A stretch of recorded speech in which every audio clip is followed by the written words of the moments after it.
Hello and welcome to the Education on Fire podcast. The place where we share creative and inspiring learning in our schools. Season 1, Episode 1.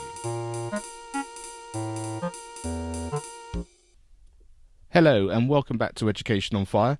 Today I'm delighted to welcome Lynn Hannay, who's the chair of NAPE, which is the National Association for Primary Education, and she's going to talk to us a little bit about what that organisation is and how it can help you as a teacher in a school.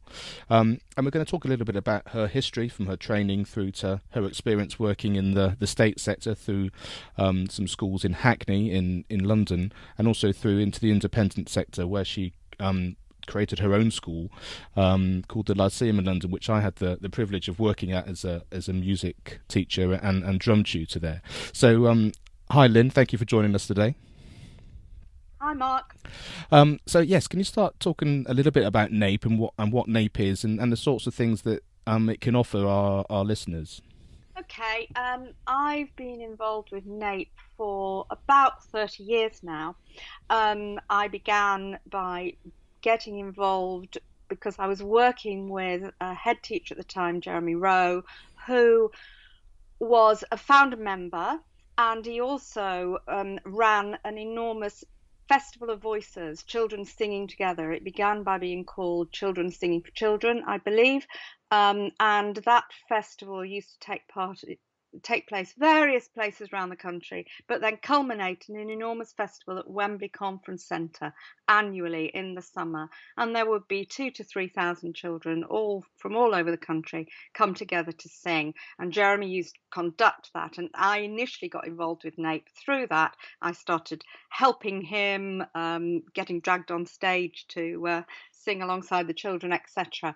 It was an amazing event, and very much, I feel, Festival of Voices, although it doesn't happen in the same way, it continues to happen in Oxfordshire for 5 days every year, and we are trying yet again to get a London South East based one up and running. Very much represents what is everything good about NAPE. NAPE represents children from birth to age 13, and we basically we want to see that all those children develop their potential. It's a bit of a trite thing to say these days. What we mean by that really is that when you listen to what the government says or what is written about education, it's generally focused on secondary education. We believe very strongly that primary education isn't just a preparation for secondary education, but it is a developmental stage that children go through and needs to be treated in such a way. We need to think about the needs of the children in the primary stage. We go up to 13, which recognises the fact that when NAPE was set up, we had a lot of middle schools, 8 to 13-year-old. And we are also concerned with that transition from primary to secondary education and what that means for children and their development and their learning.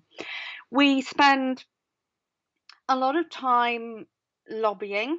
We are a non-political group in the broad sense of the word, but we are political on behalf of children because we are concerned about what is happening for them. We do a lot of work with other associations and work alongside people like the subject associations and other associations which are concerned with the needs of childhood. And with them, we lobby Parliament, we lobby the government and get involved in campaigns to help improve the lives of our children. So, for example, we have been involved in we were involved in the campaign to rid our schools of Key Stage 1 SATs. We have been very actively involved against baseline testing of our children when they first start school.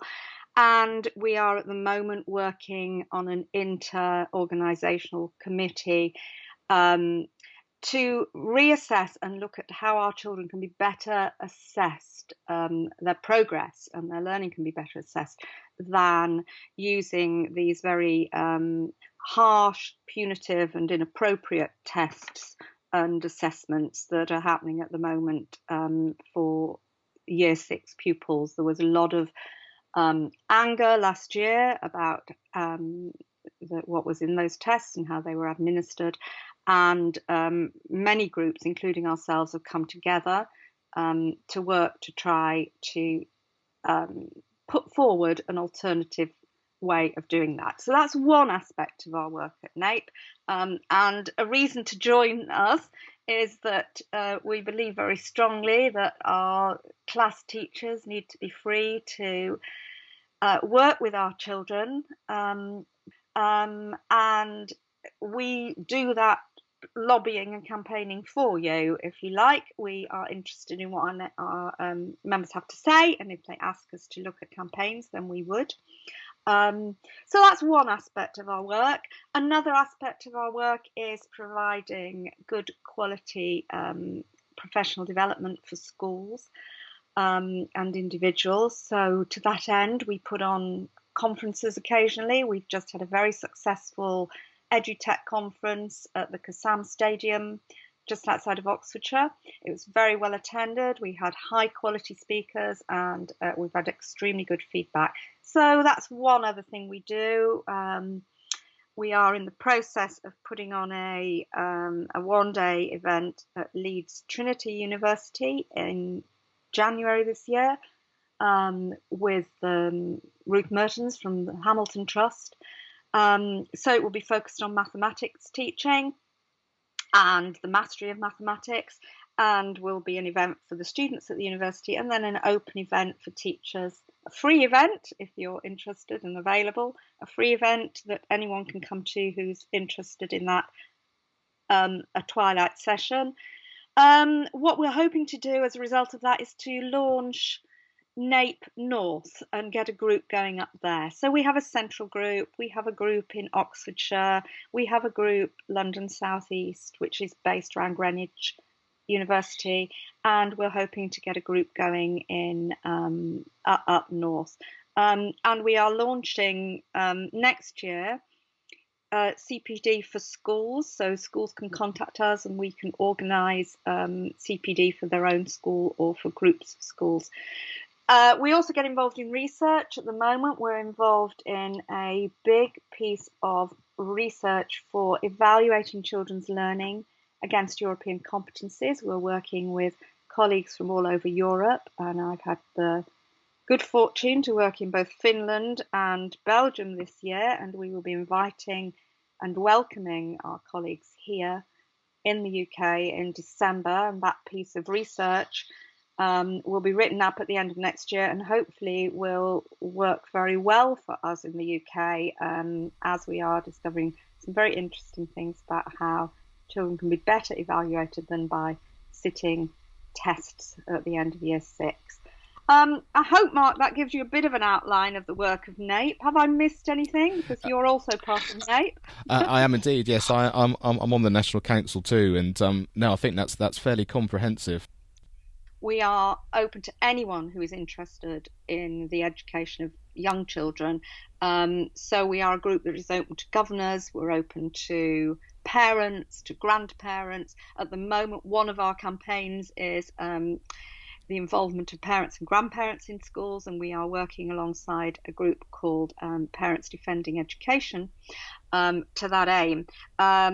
So yes, please join us. It's inexpensive. It helps to fund our campaigning, but it also gives you access to reduced rates on any conferences and events we're running. And at the moment, we're putting together a package for our members, which we hope will have a few more benefits in there too. It's absolutely fantastic, and it really does just give you so access to so much experience and so many great opportunities for your extended learning as a teacher as well, and just support for various things that you may have questions for, and and that's really important. And so for such a nominal fee, it really helps the organisation to thrive and to grow. And the more it grows, the more it can support you. And so that's sort of an increasing circle, which is a very important one. So if you go to nape.org.uk, you can find all the information there, and yeah, have a look, see exactly what's going on there, and you can contact the office through there and get membership and all that sort of thing online. So yes, it's a great thing to check out. So let's take you back, Lynn, to the beginning of your teaching career. How did you start? Where did you train? And what's your sort of journey through your education life as a teacher? Well, I think interestingly, I was a young girl in South Yorkshire at a time when I didn't realise at the time, of course, but at a time when the West Riding of Yorkshire, but it came across the borders into the South Yorkshire, was very much at the forefront of educational thinking. And many of my great education heroes worked in Yorkshire during the late 50s and 60s. And I, as I say, didn't realise at the time, and neither did my parents. I went to the local primary school at the end of the road, and we had a very interesting and broad education. There was lots of educational visits. We were taught through a thematic approach to education, which has very much been part of my way of teaching. And yes, I went to grammar school, and grammar school is the whole issue of grammar schools is one of the things that NAPE has just made a statement about. We have enormous concerns about social mobility and how that would be administered, and equality in education. But yes, as an 11-year-old, I was one of only a couple of people who passed 11 plus, and I was very lucky to go to a well-run grammar school. It was run by the epitome of a spinster head teacher. Not a term we would use these days, but it's what she was like. She was formidable, and she was very much on the side of her girls, a bit of a Miss Jean Brodie character, but she insisted we all had a very broad education and opened our eyes to lots of things. And from the age of 12, that's all I ever wanted to do. I only ever wanted to teach. So once I was in sixth form doing A levels, I started to apply to teacher training colleges, and a lovely teacher that I was whose class I was in, doing biology at the time, she had been to Birmingham to do her teacher training to Edgbaston, what was then called Edgbaston College of Education, which was part of the University of Birmingham, and suggested that it might suit me very well. So that's where I went. I did my training in Birmingham. I trained for 3 years doing the old Certificate of Education. It doesn't exist now. I was one of the last years to do that. It then folded down. We had, I think, the most astonishing education in education. Over the course of the 3 years, we spent a lot of time in schools and had to do 3 very long teaching practices, which were obviously graded. However, we also learnt the history of education, the sociology, philosophy, psychology of education. We did an awful lot of work on child development, which is very important, I believe, for all teachers. We also looked at every aspect of primary education, every subject, and we had to learn to develop our own curriculum. There was nothing like the national curriculum at the time.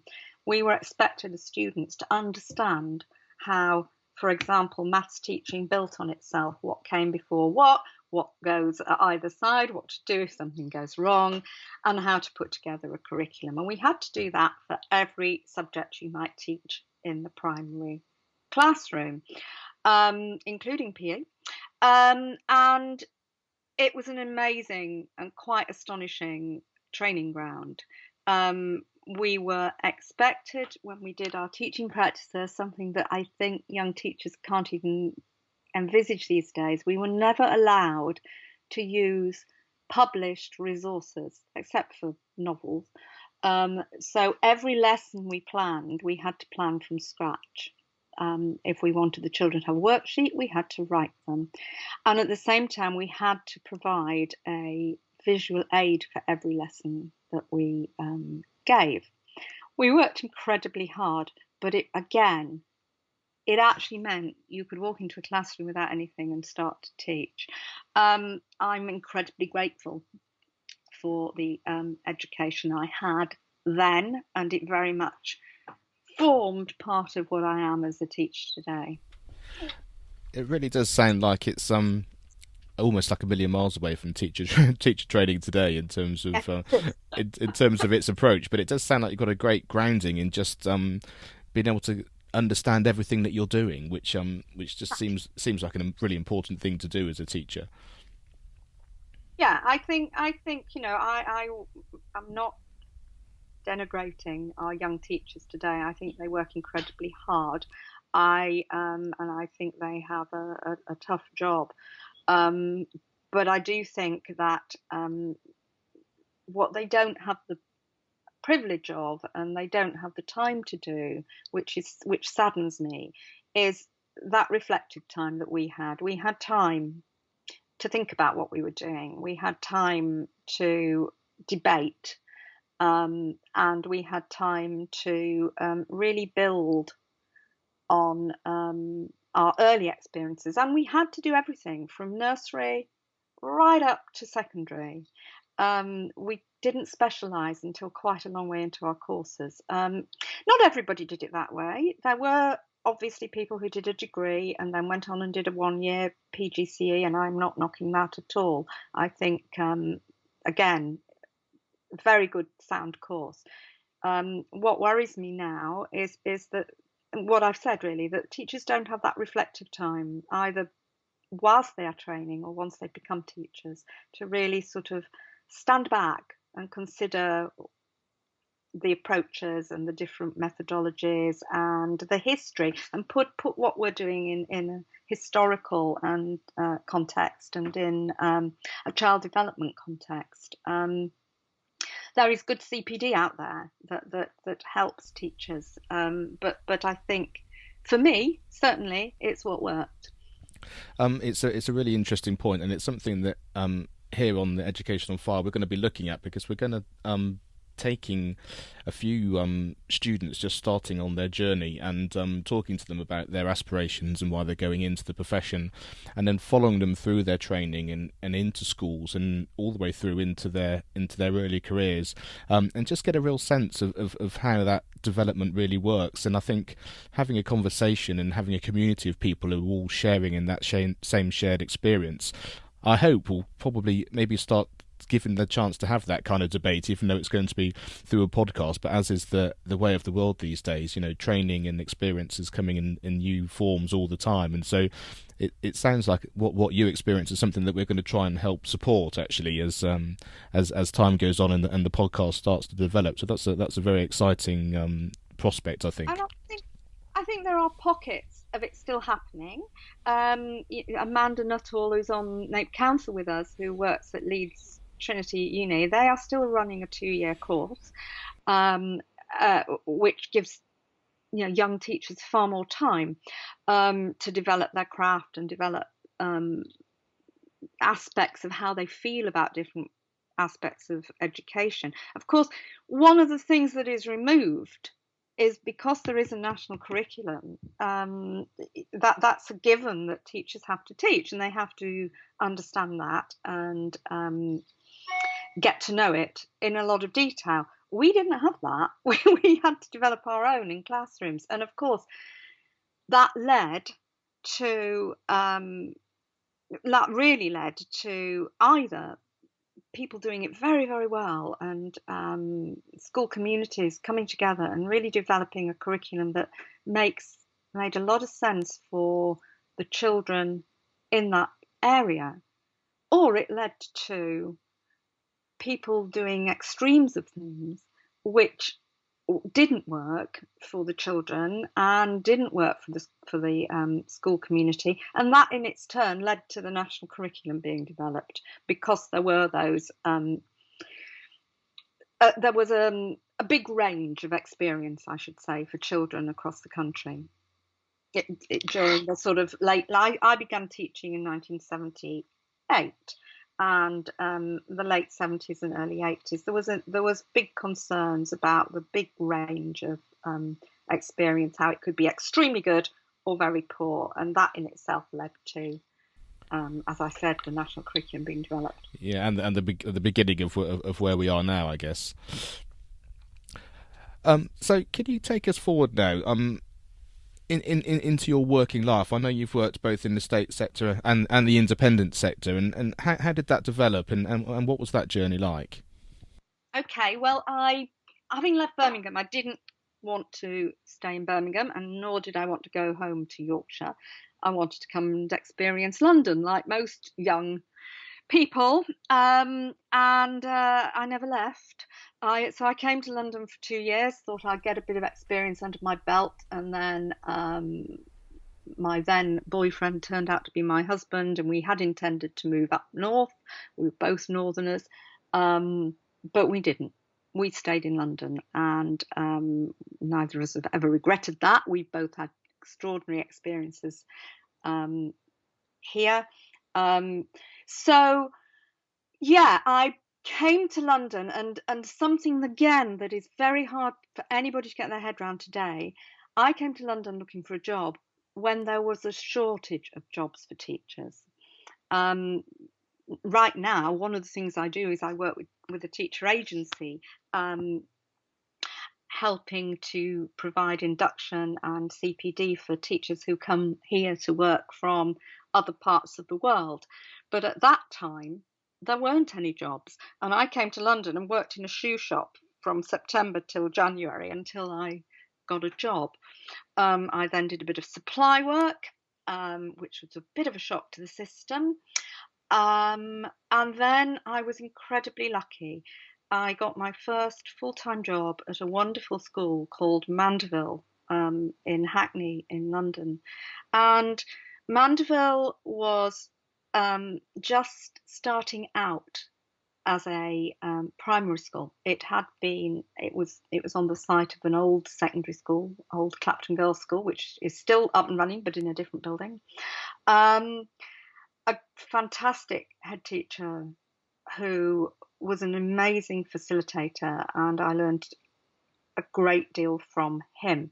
He was very, very good. I went in to teach year 3. We had nothing because we were just starting up as a school, and there were no maths books. But of course, my background from college meant that I could do that. Although I made some crashing mistakes, as we all do in our first couple of years of teaching. But I was incredibly lucky that we had a head teacher who nurtured all his staff and nurtured all the children. And he taught me a very good thing. He used to say, sow the seeds and let them grow, whether it's a child or whether it's a teacher. And you just sometimes have to let people make their mistakes, and you sometimes have to stand back, and you sometimes, you obviously step in if something's going to go crashingly wrong, but you have to let people develop, and some people take longer than others. It was at a time when the other extraordinary thing, which is hard for people to understand today, is that we had HMIs, Her Majesty's Inspectors. We didn't have Ofsted, it didn't exist. And those inspectors came in to help and support schools develop. They weren't punitive creatures. we worked in Hackney with a wonderful inspector called Bill Lahr. Bill is still alive and kicking, and if you're listening to this, I'm still singing your praises, Bill, after all these years. And he would come in and he'd sit in the corner of a classroom and he'd watch what you're doing, and then he'd go, okay, are you sort of doing this or this? And you'd go, oh, that's interesting. I'll come back next week, we'll do it together. And he came into my room and we did another formative experience for me was I was doing a project on friendship with the children and he came and worked alongside that, me doing that. And together we wrote it up. It moved my thinking and my ability as a teacher forward in a way that an inspector coming in and saying, you've failed, or you're a poor grade, or that's useless, would never have done. So those experiences were incredibly important. I was also lucky to work with a team of teachers who we pushed each other. We always wanted to do more. We were very focused on the children. We worked long hours, but we weren't working long hours to do a lot of bureaucracy and a lot of paperwork that was unnecessary. We were working long hours because we were in the pub, we were planning, we were going on courses after school, we were looking at what else we could do to develop this wonderful school. And I am eternally grateful to Clee Griffith for giving me the opportunity of working there, and for the team who really they were a big part of my formative years of teaching. And I was very, very much into dance, and dance has always been a big part of my life. And one of the things that Clee Griffiths enabled me to do was to spend a year outside the classroom teaching dance throughout the school and teaching science throughout the school and setting up a science resource centre. I trained children to take part in dance competitions, working at the place, at the London School of Contemporary Dance, and it was all to do with the opportunity and being focused on what was important and what would give these children great opportunities and broaden their horizons. That Mandeville's in the middle of a very mixed estate, high-rise blocks, and I would take these children places and then come back and deliver them home at night. We would go to Sadler's Wells and see dance. But we very much had the community behind us because they could see that we were doing things that really enhanced what was happening for the children. There was lots and lots of school trips. It was entirely thematic, what we did. I learned a great deal about environmental education by taking children away on residential trips, which I believe are incredibly important. They develop children socially, emotionally, academically. Very formative time for me. After I stayed there for 10 years. I moved through a variety of things I did, and I taught every year group. One of the things I did during my time there was to retrain as an infant teacher. I'd focused on junior teaching, years 3 to 6. I retrained as an infant teacher with said HMI Bill Lahr. He ran a 1-year course called Moving Between Junior and Infant Classrooms, and basically in each school, 1 junior, 1 infant school teacher took part, and we basically retrained each other. Fantastic. And elements of that infant practice very much came into my junior classroom, which was partly the point of doing it.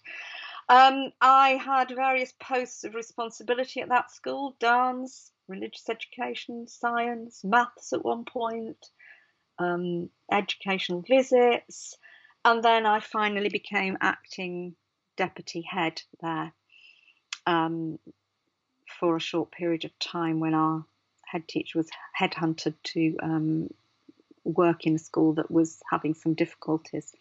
After which I applied and got a deputy headship at a second school in Hackney at de Beauvoir. And At that school, I met Jeremy Rowe, who was head. I was deputy. He didn't come straight away. I had virtually a year without him when the headship was in flux. And together we ran what was then a junior school. We took it through amalgamation into a primary school with the infant department next door. We very much, I'd met my match in Jeremy. We very much believed the same things about education, and we moved that school forward an enormous amount. During our time there, the national curriculum was introduced, and when it was first introduced, it was a little bit of a shock to teachers like us who were used to driving our own curriculum. We worked with it, and we tried very hard to hold tight onto our belief that a thematic approach to education is the best one for children. It's holistic, it allows them to make connections, it broadens their thinking. Children don't really compartmentalize their knowledge. It's something that we as adults do. We talk about geography lessons and history lessons. Children, if we didn't impose that, children would talk about learning. And so we tried very hard to hold on to that. The life got very difficult, I think, towards the end of our period there. Jeremy and I ran that school for 10 years together, when really the arts were becoming very marginalised. We had a terrific steel band. The funding was taken away. During that time as well, the old Inner London Education Authority went, and Hannay took over the running of the schools. It was around that time that we lost our steel band and funding for other musical activities. And there wasn't really the support to do those things.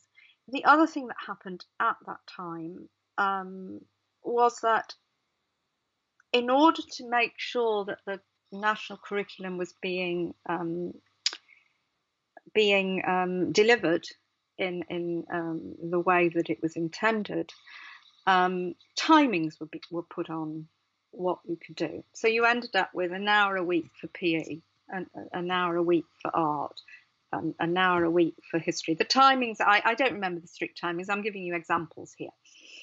And it was expected at that time that that's how you did it. And it didn't make any sense to me that you had to strictly time everything you did. Because if you're in the middle of a great lesson and the children are thinking and the children are engaged, you want to continue that to its right conclusion. That doesn't mean to say you're not, as a teacher, concerned about getting balance in their education and ensuring that they do have an appropriate amount of PE and art, etc., etc. And I really believe that if we are going to develop children, the arts, the physical side of education is just as important as the academic. You take children out of the classroom, away from sitting at their desks doing writing, and get them doing some music, some dance, some art, and you bring them back and they're refreshed and they're ready to think again, and they're ready to knuckle down to that academic side of education. It doesn't make any sense to just have young children sitting at their desks day in, day out. They need that other stuff, and they need to develop it if they are to become well-rounded individuals who can problem solve and think for themselves, who can communicate clearly, who can work in teams. So all that stuff was beginning to disappear. And Jeremy and I both came from very strong backgrounds of having worked in the arts with children. Jeremy, as I said before, he ran Festival of Voices. He had a strong background in drama and music. Mine is in art and dance. So these things were very important to us, and we both had seen children really thrive by engaging them in such activities. So it began as a bit of a joke, really, that we would say to each other, okay, let's dream about what a school could be like if we ran it completely independently, without the bureaucracy and without people telling us what we could and couldn't do. And it began as a bit of a joke, and then we sat down and we actually wrote what actually turned out to be almost a book about how we felt a school should and could be run. It was, had you said to either of us that we would open, work in and run an independent school, prior to this point, we would have said, don't be silly, we are very committed to state education. And I think the one sadness for both of us in leaving state and setting up the Lyceum was exactly that we couldn't do what we wanted to do. And it wasn't an experiment. It was very much came out of commitment, dedication, and a feeling that we needed to re-establish some integrity in what we were doing. We wish very much that we could have done that within the state system. There are some very strong and visionary and maverick heads out there who have managed to maintain working in a way that is thematic and encompassing and very much like we ran the Lyceum within the state system. But at that time, for us, we couldn't see how we could do that. So we left. And 20 years ago, we set up the Lyceum School, which was actually still in Hackney. So I spent my entire teaching career in Hackney, but actually on the edge of the city of London. And we set it up with 17 children. Straight away, we employed a piano teacher, a recorder teacher, and a trumpet teacher. So music became very much part of the school. The whole school was the orchestra. We grew quicker than we had expected to grow, not intended, expected to grow, and we had to move buildings within 4 years, which was a very difficult thing to do, but we did it, and then we were able to develop even more our bands and our dance and our music and our after-school clubs, etc., etc., etc. However, the one thing I do want to say is that the music, the dance, the drama were never add-ons. They were never after-school clubs. They were always, always fundamentally part of the curriculum. And every child learnt to play an instrument. Every child was involved in putting on plays and being part of drama, whatever their role might be. Mark, I might need a prompt. I'm rambling. No, it's perfect. I was just going to say that's the perfect point for me to come in, because I should say, is at that point, as the school was then growing, that I started working there. Alex, who was the trumpet teacher who became the head of music, was someone that I was working with in a professional performing field, and yeah, just talking about the school and the environment and what it was all about is obviously something which was really important to him, and he started asking me about questions about what he could do, how he could get whole classes doing music, and also from the point of doing it from early years, so that the basics of what you needed actually really came from the beginning of learning, and so those musical skills were then able to be enhanced as you went further on, and then the recorders, and then into ensembles and performances, and it was a great thrill to be part of all of that. And you can basically see the fruition of that. Alex and I set up Rhythmically Speaking, which was a music education company, really just doing that kind of thing with sort of samba and whole class music, which was really enjoyable.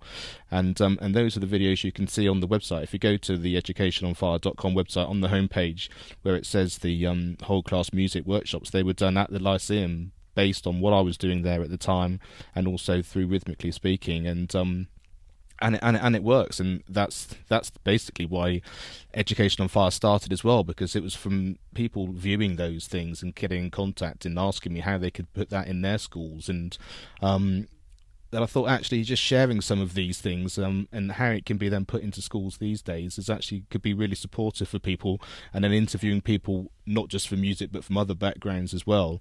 Sort of a combination of this modern era of being able to share information and supporting each other, not just within schools but across the world even, because of the nature of media now and podcasting being at the heart of some of that new audio world.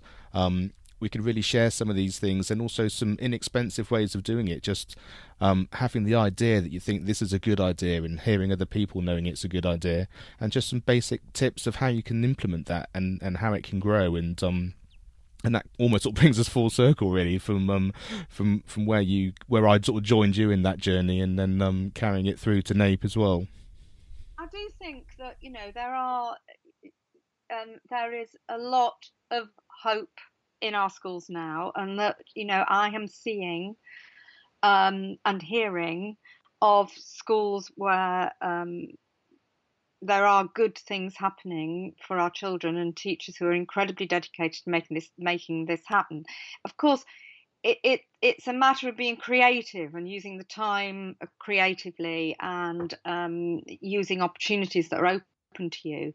And I think it's, for me, I think that the way in which schools approach this now is to do with the thematic approach to education, and because there has been a loosening in the last few years, and themes are coming back into schools. And if schools are brave enough, and teachers are brave enough to take those themes and really broaden them out, they can encompass the music and the dance and the drama there, rather than doing everything in isolation. And I think that was the real difference for us at the Lyceum, that we really carefully chose to teach children totally and utterly absorbed in a theme. Of course, you do your maths discreetly on the whole, although there is maths that can fit into themes too, or be at least developed through themes. But all our English and was certainly done through a thematic approach. For the children and for us, it made us all want to go to school. What a fantastic sounding thing that is! Just the pupils and the staff all wanting to come to school, all wanting to learn, and just having an environment where they can grow and develop in a way which is really supportive for everybody. I think this whole idea of themes and being immersed in the subjects is just incredibly helpful for everybody. And my other big takeaway from having listened in the last few minutes is just how important the arts are. Music, dance, drama, they really just make you feel a certain way, and if it's a positive feeling, then that really is just supportive for learning as a whole. And I think that shouldn't be underestimated. And I think with Lynn's experience and having heard her journey all the way through, both from the state sector and into the independent sector, I think just all those takeaways are just incredibly important. And even though education is different now than it was before, I think just understanding where it's come from, how it's developed, and the sorts of things you can put back into your classroom now, I just think that there's some really valuable information there for us all to take away. Thanks so much for chatting to us today, Lynn. It's been really interesting hearing the whole story all the way through, and I think we're in a good place in order to help as many people as possible. I hope so. That's the aim. Thank you for listening to the Education on Fire podcast. For more information, please go to educationonfire.com.